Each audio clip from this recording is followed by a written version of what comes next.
Vamos a cerrar este panel con la participación de Tamara Segura.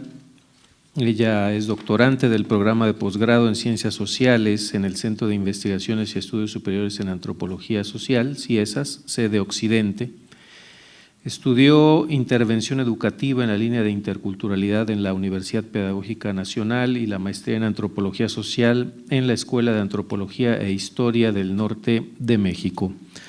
Hoy nos presenta su ponencia El modelo empresarial en el funcionamiento del crimen organizado en el norte de México. Adelante. Bueno, sí se escucha, ¿verdad? Sí. Ok. Bueno, quisiera pues agradecer a Efren y a todas las personas e instituciones que hicieron posibles este evento por permitirme conocerles y pues dialogar con todos ustedes. Quisiera aclarar antes de empezar esto que el trabajo que les voy a presentar es un trabajo muy prematuro y que está basado en una revisión hemerográfica, bibliográfica y algunas entrevistas. Así que si tienen comentarios, con gusto los escucharé al final. Ay, no cambia.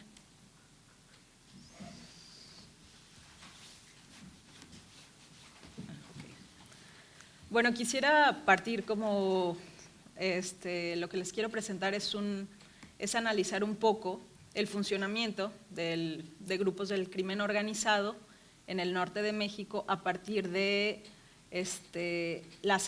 cómo funcionan las empresas, ¿no? Entender cómo existen estos ingresos redituables, cómo las empresas generan proyectos o proyecciones que les permiten aumentar sus ingresos, les permiten una organización laboral que prevalece sin el funcionamiento de uno de los empleados y al mismo tiempo les permite formas de contrataciones subalternas como es la subcontratación o el outsourcing y al mismo tiempo pues les permite una expansión de la marca en diferentes territorios o zonas, ¿no? Esto permite el fortalecimiento del mercado e incrementar sus ganancias a partir de esta estructura organizada. Bueno, quisiera hacer como ciertas aclaraciones.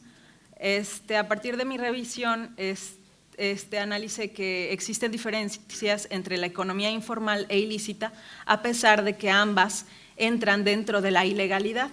La primera, la informal, tiene que ver con algunos actores que hacen acuerdos con sujetos en el gobierno y se da mucho la criminalización, bueno, sí se da mucho, ay, perdón, se cambió. Se da mucho la economía ilícita a través de transgredir leyes, romper acuerdos, pero sin embargo la economía ilícita tiene que ver con una cuestión de violencia, de ejercer violencia en diferentes aspectos que transgrede la vida humana o transgrede a otras personas. Sin embargo, la economía formal solamente ingresa, aumenta ciertos ingresos económicos a partir de lo no legal, pero también no se da tanto la limpieza de estos recursos, ¿no? En cambio, en la economía ilícita sí se da la limpieza de estos recursos y se ejerce un poco más de violencia, ¿no? Retomo un poco el norte de México porque históricamente se ha permitido entender la violencia como algo que ha prevalecido desde épocas atrás a través de grupos del crimen organizado que han ido creciendo a partir de acuerdos paralegales que siguen estableciendo en con varios actores del Estado, ¿no? Y también pues por los factores geográficos que se presentan aquí, principalmente porque es frontera, porque existe sierra y que permiten pues trabajar en la agricultura, pero también porque existe poca población y están aisladas las poblaciones, ¿no? Entonces esto permite que grupos del crimen organizado prevalezcan en la frontera norte y se peleen por ciertas zonas que les permite la expansión del mercado y una organización laboral más consolidada. Bueno, un poco para analizar las similitudes del modelo empresarial con el grupo del crimen organizado, existe un diseño de proyecto que está basado en la expansión del mercado, ya sean drogas o sea el caso de tráfico de personas, de migrantes u otras cosas. Bueno.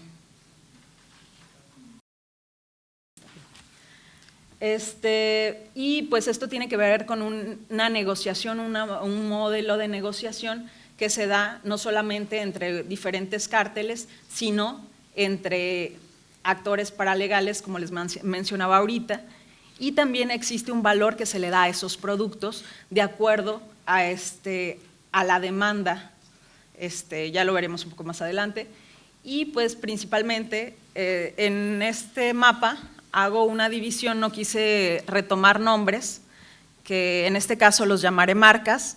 En la zona norte, como ven ahí, pegado a la frontera, lo analizo como zona 1, que los ingresos van principalmente en el tráfico de personas, drogas u otras sustancias a los Estados Unidos. La zona 2, que es la roja, no sé si alcanzan a ver, es la zona de paso de mercancías o sustancias. Y la zona 3, que tiene que ver con estos dos triángulos, tiene que ver con la siembra de mercancías y con la agricultura principalmente. Pues estas son zonas, no importa el nombre, lo dividí así para entender un poco más cómo se conforma el crimen organizado en la zona norte y cómo se generan estrategias que permiten modificar un proyecto en la zona norte a partir de la hidrografía, la geografía, pero también el contexto histórico que prevalece en esta zona. Analizo un poco las marcas como signos o símbolos, o iniciales en este caso, que permiten ser utilizados para la distribución de la mercancía, de productos, servicios, o permiten un establecimiento de grupos criminales o de comercios, entendiendo que existe una expansión del mercado a partir de las pugnas físicas desde años atrás, desde el 2013, aquí en Nuevo León podemos recordar mucho eso, pero también existe un control de la población a partir de estas marcas, ¿no? El reconocimiento que se da socialmente o la marca socialmente responsable, en donde muchos grupos del crimen organizado daban regalos a familias o a niños o en fechas especiales a diferentes personas en comunidades de escasos recursos para tener como reconocimiento de la marca como algo bueno, ¿no? Por ejemplo, en Nuevo León se dieron varios casos de grupos del crimen organizado que donaban juguetes o regalos para tener este reconocimiento social y que les permitieran seguir trabajando, ¿no? Para decir, nosotros somos buenos, ellos no tanto, ¿no? Entonces, al mismo tiempo, lograban tener como una aceptación social que les permitía seguir trabajando y al mismo tiempo las personas buscaban pues inscribirse a esa marca, ¿no? Protegiéndolas o en algunos casos pues solamente sabiendo que existían, ¿no? Al mismo tiempo esta marca forja que sus trabajadores, entre comillas, se adscriban a este nombre y esta pertenencia a través de mitohistorias o a través de trabajo, a partir de ejercer la violencia con sus trabajadores. Existe la distinción entre marcas, obviamente algunos, ahorita veremos, marcan esta diferencia que nosotros somos los buenos, ellos los malos, nosotros trabajamos para acá y ustedes para allá. Entonces esto nos permite vislumbrar las marcas más allá de una responsabilidad social, pero cómo se van metiendo socialmente para que exista un reconocimiento tanto en los trabajadores, pero también en la sociedad en general.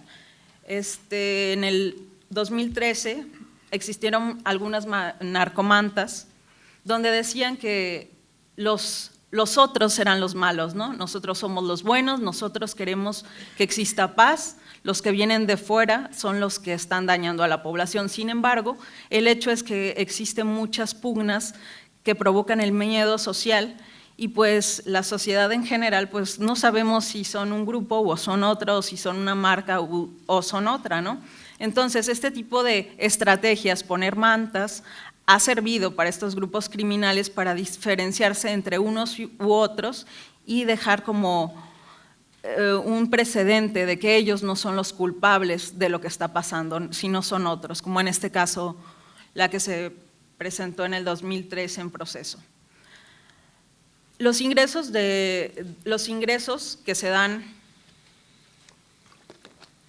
a nivel pues, regional o local de los ingresos de productos pues, es muy alto. Un producto, por ejemplo, la marihuana, la ganancia es de $10,000, $10,760. Eso equivale que, bueno, este fue un dato aproximado a partir de entrevistas que hice y otros datos que obtuve. El costo para pasar la marihuana es de $10 por kilo, eso quiere decir que el excedente que ellos están generando es aún mayor, entonces estos recursos económicos les permiten empoderarse a grupos criminales y tener como una prevalencia en la zona, principalmente en la zona norte, porque les permite el tráfico constante de drogas, estupefacientes o personas, que principalmente su ingreso mayor son las drogas o este tipo de mercancías. Por cultivo, un aproximado fueron $450 al mes, el pago por cosecha son 450 y el paso de gestiones de drogas son de $5,000. Y esto es un aproximado porque el ingreso de estos productos, por ejemplo, por un kilo de marihuana, llega a ser casi el doble de lo que ellos están invirtiendo.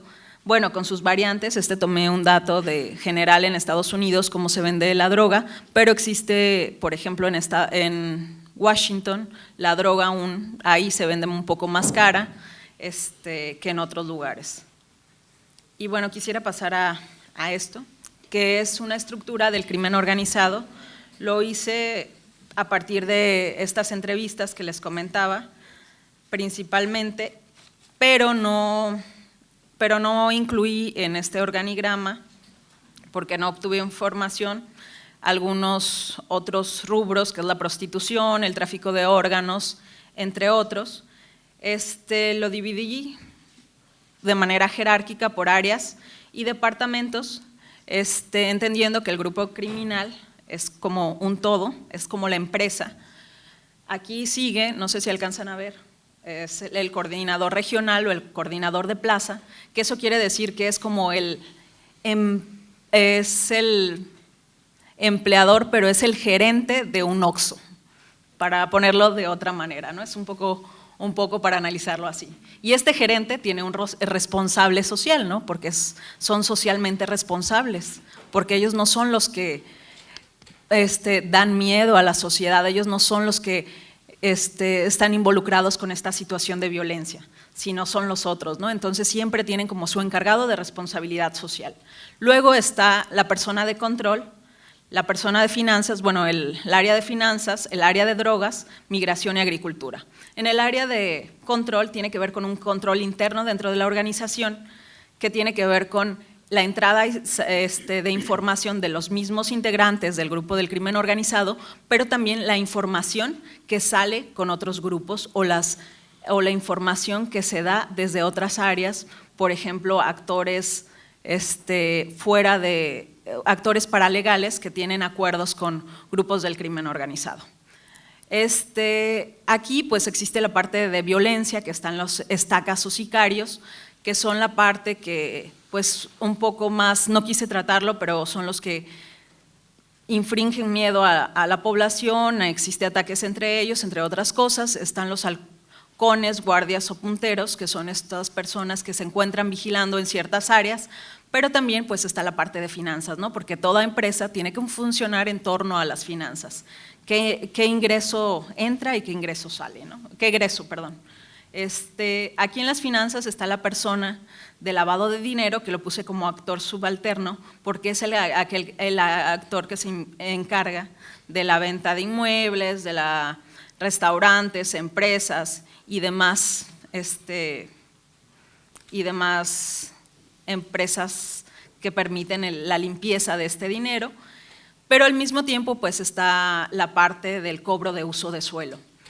En algunos estados fronterizos se da como el cobro de uso de suelo tanto a negocios, pero también a transportistas, que sean taxistas, que sean camioneros, etcétera, o empresas más grandes de transporte. Entonces existe un cobro de uso de suelo donde ellos lo llaman por seguridad, ¿no? Que se hace ese cobro de suelo para que estos transportistas o comerciantes tengan seguridad. Y es como una forma que ellos implementan para tener control en la sociedad, pero también para tener ganancias e ingresos constantes. Puede variar los precios que les cobran a las personas. En el caso de algunos taxistas les pueden cobrar de 60 a 50 pesos diarios según la ganancia y según el día. El paso de mercancías también se cobra de un espacio a otro y eso tiene que ver con la cantidad de drogas que se pasa, ¿no? Si otra marca, por así decirlo, quiere pasar mercancías, se tiene que pagar a las personas encargadas de esta área. Y también existe, bueno, los encargados de nómina que se encargan de pagar semanalmente o quincenalmente, según sea el acuerdo, a los demás trabajadores. Bueno, el área de droga está la parte de negociación, que es un actor subalterno que tiene que ver con el paso de droga transfronterizo, pero no necesariamente tiene nexos con los demás, es un actor que trata de hacer acuerdos internacionales con el paso de droga, pero drogas en cantidades masivas. Luego está el control de la droga, que tiene que ver con el caso de cosechar droga, de comprar droga cuando ellos no producen, porque no todos los grupos producen droga, si no la compran, entonces hay un encargado de la compra de este producto.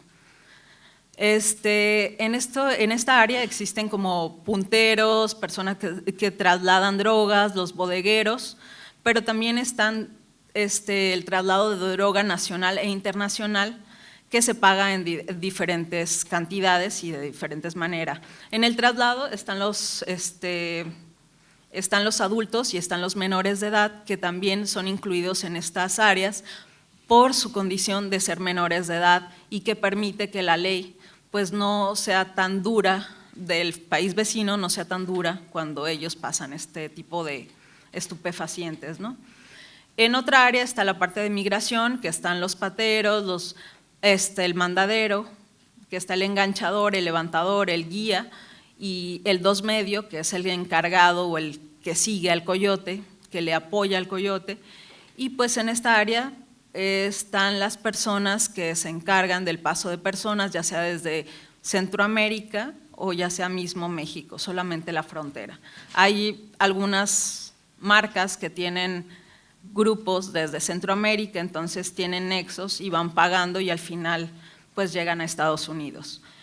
Y en la parte de agricultura pues existe la cosecha de diferentes estupefacientes, pero también está el cuidado de la mercancía en espacios cerrados que les permite tener el control de la mercancía.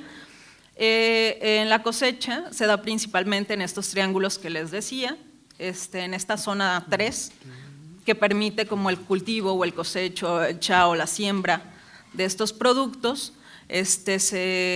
Se contrata principalmente actores locales, algunos son foráneos y algunos pues son obligados a ir, ¿no? Entonces existen diferentes situaciones en este aspecto, pero también existen los actores subcontratados que los vemos allí en esas como llavecitas, que son los coyotes, pateros independientes, menores de edad y agricultores en el caso de que no cultiven la mercancía o que no alcancen a tener como el total del producto solicitado. Y estos menores de edad, pateros y coyotes, son actores que no necesariamente pertenecen al grupo del crimen organizado, sino son subcontratados o pagan uso de suelo a estos otros actores por el paso de droga, el paso de persona, o son contratados para la mercancía. Y bueno, parte de las personas que ingresan a grupos del crimen organizado principalmente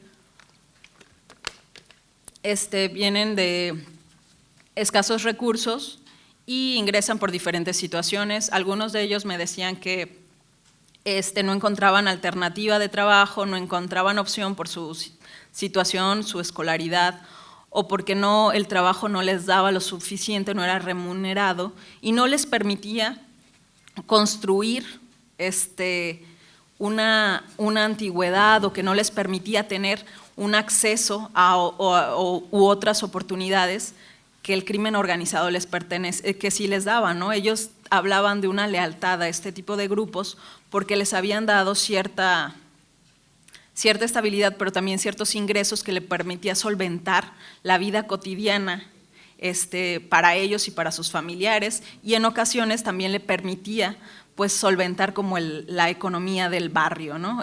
Apoyando a otros. Entonces existía una responsabilidad social, entre comillas, que a ellos les permitía esa seguridad que otros trabajos o que el mismo Estado no les estaba dando. Entonces ellos veían como alternativa entrar a este tipo de actividades porque no encontraban otro tipo de opciones. Hice un cuadro de los datos aproximados según la actividad y las ganancias que realizaban para comparar un poco con los ingresos que existen en una maquila usualmente. No sé, por ejemplo, el mensajero gana 2,500 pesos por mensaje y puede entregar en una semana 5 mensajes, ¿no? Entonces, los ingresos son aún mayores que los que pudieran ganar en una maquila o en espacios que no son tan aceptados y trabajan, bueno, su argumento es que trabajan el doble en otros espacios que en ese tipo de actividades, ¿no? Porque su argumento es que, bueno, como mensajero voy solo un día, voy solo unas horas, pero en esos trabajos cumplo 8 horas o más y gano menos, ¿no? Entonces era uno de sus argumentos de las personas que trabajaban en este tipo de actividades, y también que los ingresos eran mayor, que permitía una solvencia familiar y una estabilidad económica, ¿no? Y un poco para concluir, pues la economía ilícita en México se ha reforzado justamente por esta organización criminal que existe, o grupos del crimen organizado, que está esbozado a diferentes niveles, ¿no? Desde productos que se reproducen dentro de una clandestinidad, de los ingresos que se generan, que son muchísimos, de un empoderamiento territorial, pero también de un empoderamiento a partir de los ingresos económicos que se están dando en la venta o en el cobro de estos productos, ¿no? También quiero resaltar que estos nexos paralegales que existen a nivel histórico les permite prevalecer este poder a través de actores que están, no sé, paralegales, que están dentro del grupo del crimen organizado, que tienen acciones, entre comillas, y que siguen preservando este poder porque no quieren perder ese dinero, ese recurso, ¿no? Las estrategias que usa el crimen organizado, como la responsabilidad social, les permite esta aceptación social y una continuidad económica, porque los pobladores de cierto nivel social no ven otra alternativa, porque ni el gobierno ni las empresas privadas están dando alternativas. Entonces se sigue prevaleciendo la violencia, el control, que lo vamos normalizando como un espacio donde el crimen organizado va creciendo, se va empoderando y va teniendo zonas de control, como en este caso el norte de México, la zona de paso o la zona de tránsito de mercancías o la zona de siembra, que depende de las diferentes marcas. Las marcas principalmente pues están fortaleciéndose por las diferentes acciones que generan en los lugares de origen, ¿no? Y siempre estas marcas tratan de diferenciarse de otras, ¿no? Por ejemplo, el Cártel del Golfo dice que no es igual que los Zetas, ¿no? O otra organización, por poner un ejemplo. Pero también se dan mitohistorias que dentro de los trabajadores de forma interna permite la prevalencia de la violencia, el control y el miedo, ¿no? Hay una entrevista que la persona dijo, dicen que hace tiempo unos querían la plaza de acá, querían darle un golpe al jefe, él se enteró que pasaría eso, dicen que mató a su hermana, la hizo tamales y lo dio a comer, luego les dijo cuando terminaron de comer y al final los mató de una manera cruel, nadie jamás lo traicionó. Entonces, quiere decir que el miedo que se ejerce también tiene que ver con estos mitohistorias, porque no sabemos si son ciertas o no, pero creemos pensar que sí son verdaderas, que se ejerce dentro de grupos, de las personas que trabajan para grupos del crimen organizado, que sigue prevaleciendo pues, el control de las personas que trabajan ahí, pero también esta adscripción a esta empresa, ¿no? que permite incrementar sus recursos y demás. Pues muchas gracias.